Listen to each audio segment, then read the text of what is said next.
warahmatullahi wabarakatuh. Halo teman-teman, kembali lagi di channel YouTube Farida Al-Munawwaroh. Di sini saya akan melanjutkan pertanyaan yang ada di video kemarin. Nah, langsung aja pertanyaan yang kedua, yaitu hubungan filsafat dengan perbankan syariah. Langsung aja, yaitu hubungan filsafat dengan perbankan syariah. Filsafat merupakan induk dari semua ilmu. Mengapa demikian? Karena beberapa sejarah yang menyebutkan bahwa filsafat di awal keluarnya yaitu saat di Yunani. Itu implikasinya sangat luas. Jadi tidak heran kenapa filsafat sangat digemari oleh semua kalangan di masa itu. Bahkan ilmuwan Islam seperti Al-Ghazali belajar tentangnya. Dan beberapa orang berpikir bahwa filsafat itu adalah salah satu asas berpikir yang tercermin di dalam filsafat ilmu. Arti dari filsafat atau ilmu sendiri itu yaitu bahasa Arabnya al-ilmu dan bahasa Yunaninya yaitu logos. Artinya pengetahuan. Orang sering dibedakan dengan ilmu yang berasal dari bahasa Arab atau ilmu yang dalam bahasa Inggrisnya yaitu science, serta ilmu yang dalam bahasa Inggrisnya yaitu knowledge. Kalau dalam bahasa Indonesia artinya terjemah dari sains yang merujuk pada metode-metode tentang suatu kajian tertentu atau objek kajian itu sendiri. Nah, definisi itu sangat bergantung pada masing-masing individu. Contohnya, ilmu sosiologi, ilmu biologi, ilmu geografi, dan sebagainya. Dan filsafat ilmu memiliki tujuan yaitu mendalami pokok-pokok ilmu secara menyeluruh dan dapat memahami hakikat dan tujuan ilmu.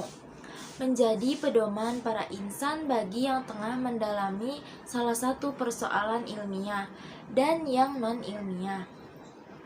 Kemudian, di sini saya akan membahas mengenai hubungan filsafat ilmu dengan perbankan syariah. Nah, sebenarnya saya sendiri belum tahu bagaimana kaitannya antara keduanya, tetapi yang saya ketahui bahwa perbankan syariah yaitu dua kata yang menurut saya baru dalam dunia perbankan. Kenapa? Karena sampai sekarang orang-orang hanya tahu bahwa perbankan syariah mungkin sama dengan perbankan konvensional. Dalam konteks sama ini yaitu dalam pelayanan dan penyalurannya. Padahal yang membedakan keduanya adalah etika. Etika di perbankan syariah jauh berbeda. Contohnya ketika seorang nasabah masuk ke dalam bank syariah, kita akan mendapatkan sapaan yaitu Assalamualaikum. Kalau di bank konvensional, selamat pagi. Dan dalam transaksinya juga menggunakan mudharabah dan juga musyarakah dan di dalamnya tidak mengandung unsur riba. Kemudian mengenai sejarah singkat perbankan syariah, yang saya tahu yaitu awal mulanya ada sebuah lembaga yang didirikan pada zaman Khalifah Umar bin Khattab yang bernama Baitul Mal, di mana tugasnya yaitu mengelola harta atau kekayaan negara. Dan juga sejarahnya di Indonesia awal kemunculannya yaitu pada abad ke-20, di mana pelopor utama berdirinya perbankan syariah yaitu Bank Muamalah. Nah, pada masa itu sedang terjadi krisis likuiditas dari semua perbankan konvensional atau kita kenal dengan krisis moneter pada tahun 1998. Akan tetapi, Bank Muamalah tetap menunjukkan eksistensinya menjadi roda perekonomian di Indonesia, sehingga bank-bank umum pun ikut memekarkan dirinya membentuk bank syariah. Perbankan syariah menurut saya itu sangat unik, karena ada sistem bagi hasil yang bisa menguntungkan antara nasabah dan pemilik bank, atau kita sebut dengan sohibul mal dan mudharib. dan juga dari fungsi perbankan syariah dalam kaitannya dengan sistem perekonomian, yaitu fungsi pengumpulan dana, fungsi penyaluran dana,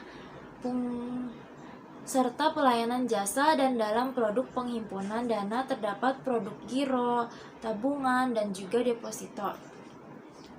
Dalam produk penyaluran dana ada juga jual beli, bagi hasil, dan sewa, serta produk jasa pelayanan yaitu ada hiwala, kapala, wakala, salam atau istisna, sorb atau palas, ron atau gadai, urb dan jis, dan sebagainya. Itu merupakan cabang-cabang dari produk perbankan syariah. Nah, dari penjelasan ini dapat kita ketahui sedikit bagaimana hubungan antara filsafat ilmu dengan perbankan syariah. Ternyata ada hubungannya. Menurut artikel yang saya dapat, ternyata filsafat ilmu yang kita pelajari bukan hanya mempelajari tentang fisika, matematika, dan tingkat teratas yaitu metafisika saja. Namun bisa juga membahas tentang Volkswirtschaft atau politik, ekonomi, sosial, dan budaya. Dan dalam buku yang pernah saya baca, filsafat membahas antara ayat Al-Quran yang berhubungan dengan larangan bunga atau riba. Hipotesa yang diambil dari sebuah artikel yang saya dapat yaitu: 1. Tentang filsafat ekonomi bisa membuat seorang berpikir secara terencana atau terstruktur, atau juga sistematis, bagaimana seseorang dapat memenuhi kebutuhan hidupnya. Yang kedua yaitu pengharaman bunga dalam perbankan syariah sebenarnya masih diperselisihkan oleh para cendekiawan muslim, yang intinya masih membolehkan dan ada yang mengharamkan, dengan catatan jika ada pilihan lain untuk menghindari unsur riba, dan jika perbankan syariah, umat Islam harus segera menghindari riba tersebut. Kemudian yang terakhir yaitu sebagaimana telah tercantum dalam Al-Quran bahwa bunga diharamkan. Nah, mungkin hanya itu tentang pembahasan soal yang kedua mengenai hubungan filsafat dengan perbankan syariah. Mohon maaf apabila banyak terdapat kata-kata yang salah, kurang lebihnya. Wassalamualaikum warahmatullahi wabarakatuh.